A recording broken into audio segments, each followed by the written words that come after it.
Hello, Martin here. Today, we're not gonna take you to the field, but today we're gonna do something a little bit different, right, Trevor? That's right. We're gonna talk a little bit about produce appearance and what consumers are used to buying. And just because it looks good doesn't mean it is. So stay tuned. Me and Trevor are gonna teach you a thing or two. Trevor, as consumers, we tend to eat with our eyes, so to speak. So if something looks appetizing, we're more likely to buy it. And when it comes to limes, how do we know what's a good one and what's not? Tell us a little more about that. Yeah, so a lot of times, when we go in the supermarkets, like you said, we eat with our eyes, and a lot of times an uglier piece of fruit, in this case a lime, is sometimes a better piece of fruit. So we'll go into detail as to what to look out for, maybe what not to look for, and don't be scared to grab something that may not look as pretty, but it'll eat just as fine. So we have several limes laid out here on the table. That's right. Some look great, some don't, but they're all great. So go over them with us. Yeah, they kind of have all have their purpose in their home. For example, start down here. This is what your retail likes. Okay. This is what, when you go to H-E-B, Walmart, Kroger, Junior's, any kind of supermarket, people are looking for a deep green lime. Typically, this is your fancy and/or #1 grade lime. So these dark green ones that you find at the store level, although they're great limes, for me personally, this isn't the one that I'm going to pick out.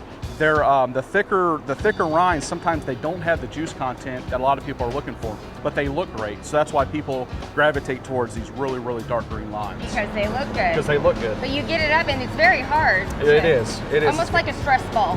Pretty much. And then moving on to these limes, you'll see these at the retail level too, but if you get real close and look at them, they're dark green, but they have what's called oil spotting or picking burns. Strictly cosmetic, doesn't affect the piece of fruit, but some people won't want to buy these because they see those spots. They're harmless. That fruit, that lime's still going to be just as fine, just has a little bit of spotting on the outside. It's kind of like grapefruits that have scarring. They're actually not Exactly. bad, but people think they are. Right. All right, what about these? And so going on to these, this is your heavy wind scarring. Similar to fruit here in South Texas, your oranges and grapefruit. This comes from wind damage, wind scarring. Sometimes they rub together, branches, whatever. You get a light scarring on the outside of this lime.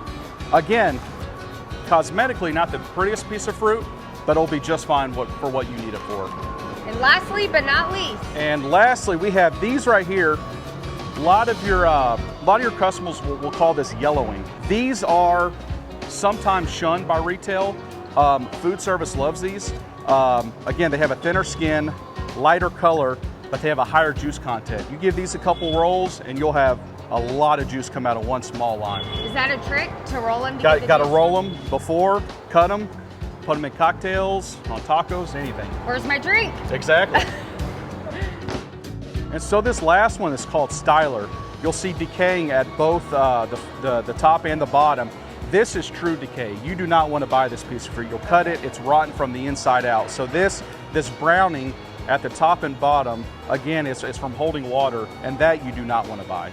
So something that I find really interesting is that there's all these limes. So when y'all go through and grade them and sort them, what happens to the ones that retail, AKA, rejects? Sure.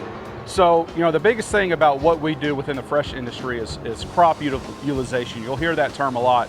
And our goal as, when we sell these limes and pack these limes, that each lime, each piece of fruit has a home, whether it's retail, wholesale, food service, to even sell them to your mom and pop grocery stores and retailers around town. They will come here and buy direct. So very, very little waste.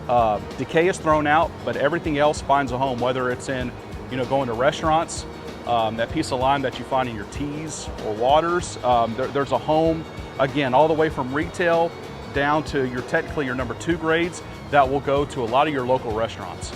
That's very interesting. So it's not just the farmer that practices sustainability, but the produce sheds It's as well. everybody. It's everybody. All the way around.